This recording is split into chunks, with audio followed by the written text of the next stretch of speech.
going to run through the Spindle warm-up program, and after each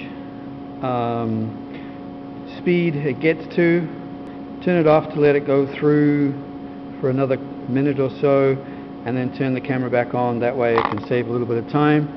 So here we go.